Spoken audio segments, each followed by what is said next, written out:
Assalamualaikum warahmatullahi wabarakatuh. Perkenalkan, nama saya Dian Zalfagina dengan NIM 2203055020055. Dari kelas H, Program Studi Gizi, Fakultas Ilmu Keluargaan dan Kesehatan, Universitas Negeri Makassar. Pada video kali ini, saya akan memenuhi tugas yang diberikan oleh Ibu Irma SKM MKes selaku dosen pengampu mata kuliah Isu Mutakhir Gizi. Di sini, saya akan menjelaskan materi yang berjudul Tata Laksana Gizi Buruk pada Balita. Sebelum masuk ke topik, kita perlu tahu apa itu gizi buruk. Jadi, gizi buruk terjadi pada balita dengan indeks berat badan menurut panjang badan atau berat badan menurut tinggi badan dengan skala kurang dari -3 standar deviasi atau dengan pengukuran lingkar lengan atas yaitu kurang dari 11,5 cm di usia 6-59 bulan atau adanya pitting edema bilateral minimal pada kedua punggung kaki. Nah, seperti pada gambar kedua ini, merupakan cara pengecekan pitting edema bilateral dengan gambar A, yaitu menekan punggung kaki balita selama 3 detik, lalu dilepas. Nah, jika hasil pemeriksaan seperti gambar B, maka balita tersebut mengalami edema. Nah, selanjutnya ini merupakan fase perawatan dan pengobatan gizi buruk pada balita. Fase ini terdiri dari 4. Yang pertama itu fase stabilisasi, yang kedua fase transisi, yang ketiga fase rehabilitasi, dan yang keempat fase tidak lanjut.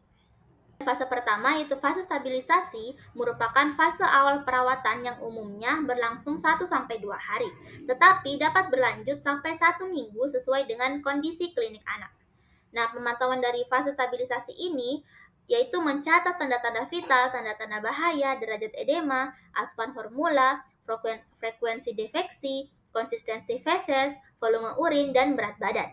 Nah, pada fase stabilisasi ini diberikan formula 75 atau F75, yang dimana formula ini merupakan formula rendah protein, rendah laktosa, yang mengandung zat gizi makro dan mikro yang seimbang untuk memastikan kondisi stabil pada balita. Nah, pada formula 75 ini terbuat dari susu, gula, minyak, tepung, dan mineral mix yang mengandung 75 kilokalori setiap 100 ml-nya. Baik, selanjutnya yaitu tata laksana pada fase stabilisasi. Adapun beberapa hal yang perlu diperhatikan. Yang pertama yaitu makanan rendah osmolaritas, rendah laktosa yang diberikan sedikit tapi sering. Lalu yang kedua yaitu makanan diberikan secara oral atau melalui NGT. Lalu yang ketiga yaitu jumlah energi atau kalori diberikan 100 kilokalori per kilogram berat badan per hari dan protein sebesar 1-1,5 gram per kilogram berat badan per hari.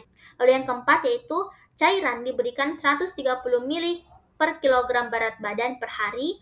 Nah, jika adanya edema berat maka diberi 100 ml per kilogram berat badan per hari. Lalu yang kelima, jika balita masih membutuhkan ASI, pastikan balita menghabiskan F75-nya terlebih dahulu. Nah, yang terakhir yaitu gunakan cangkir untuk memberi makan balita. Fase selanjutnya yaitu fase transisi. Fase ini merupakan masa peralihan dari fase stabilisasi ke fase rehabilitasi dengan tujuan memberi kesempatan tubuh untuk beradaptasi terhadap pemberian energi dan protein yang semakin meningkat.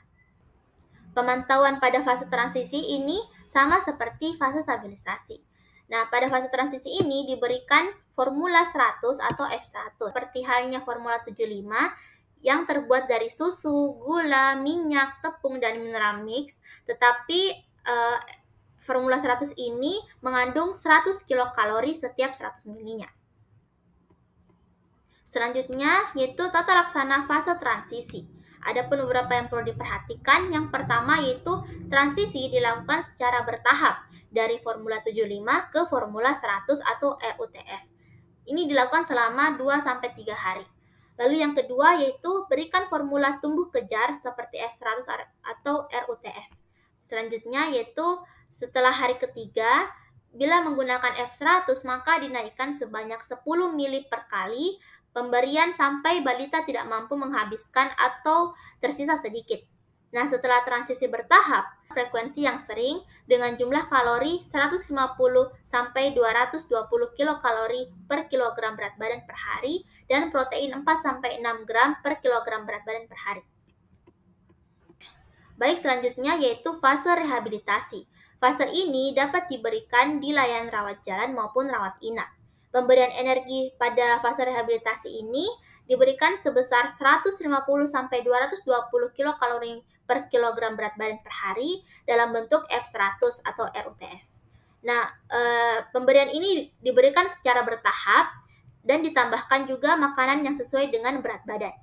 Nah, pada fase rehabilitasi umumnya berlangsung 2-4 minggu. Selanjutnya yaitu tata laksana fase rehabilitasi.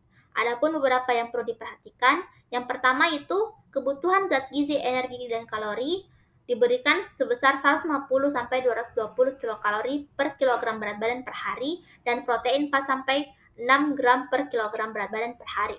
Nah, bila tata laksana gagal, perlu dilakukan analisis kegagalan terapi. Adapun beberapa pertanyaan, yaitu apakah F100 atau RUTF ini diberikan dengan benar? Atau apakah frekuensi pemberian makanan tersebut benar sebanyak 8 kali sehari?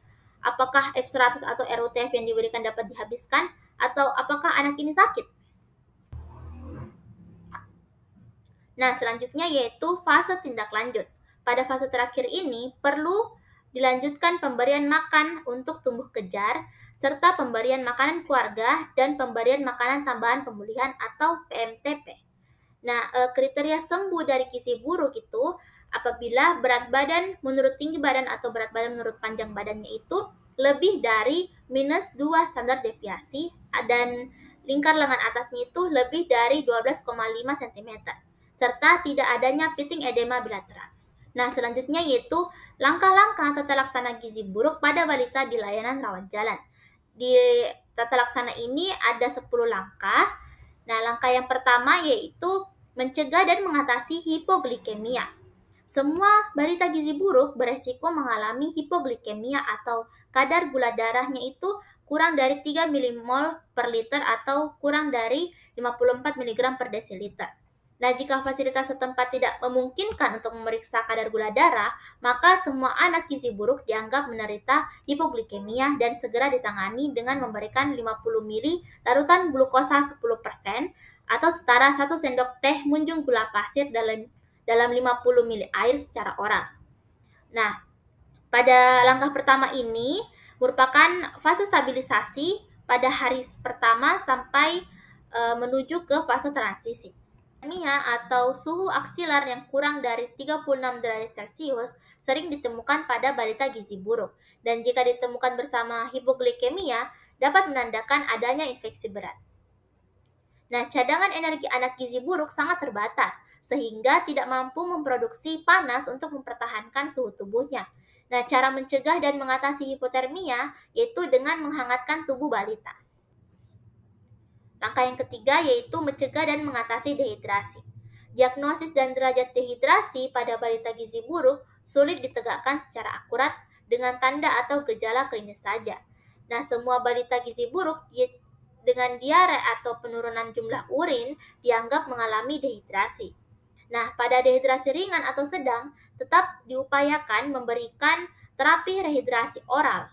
Nah, apabila tidak mungkin secara oral, cairan ini dapat diberikan melalui pipa nasogastrik sampai anak bisa minum.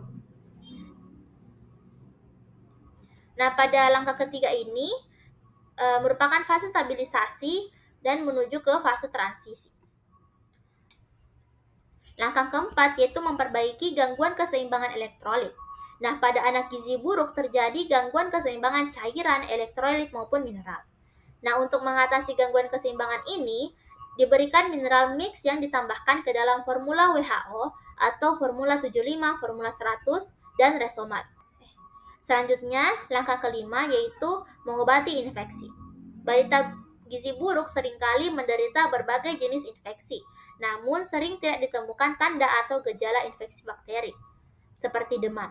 Nah, karena itu, semua balita gizi buruk dianggap menderita infeksi pada saat datang ke fasilitas kesehatan dan segera diberikan antibiotik.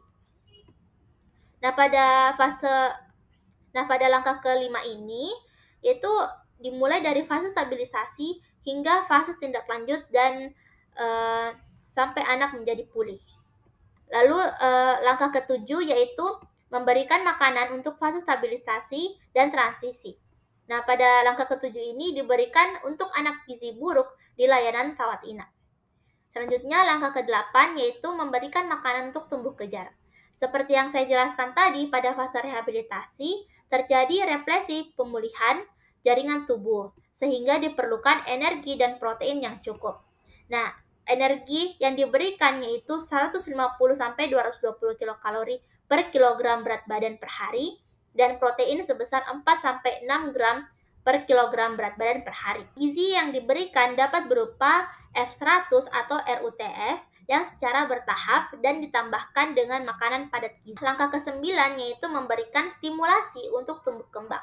Pada anak gizi buruk terjadi keterlambatan perkembangan mental dan perilaku, sehingga keterlibatan keluarga terutama ibu sangat diperlukan dalam memberikan stimulasi untuk tumbuh kembang anak. Oleh karena itu, perlu diberikan petunjuk kepada orang tua dan keluarga untuk memberikan stimulasi perkembangan anak dengan penuh perhatian dan kasih sayang. Langkah ke-10 yaitu mempersiapkan untuk tindak lanjut di rumah.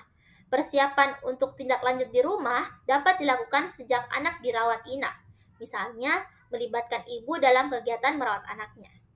Bila balita keluar dari layanan rawat inap setelah sembuh, maka dianjurkan untuk kontrol teratur setelah pulang, yaitu 1 kali seminggu pada bulan pertama, 1 kali 2 minggu pada bulan kedua, selanjutnya 1 kali sebulan pada 6 bulan atau lebih. Selain itu, dianjurkan pula untuk melengkapi imunisasi dasar ataupun ulangan sesuai program PPI atau program pengembangan imunisasi. Sekian penjelasan dari saya, kurang dan lebihnya mohon dimaafkan. Wassalamualaikum warahmatullahi wabarakatuh.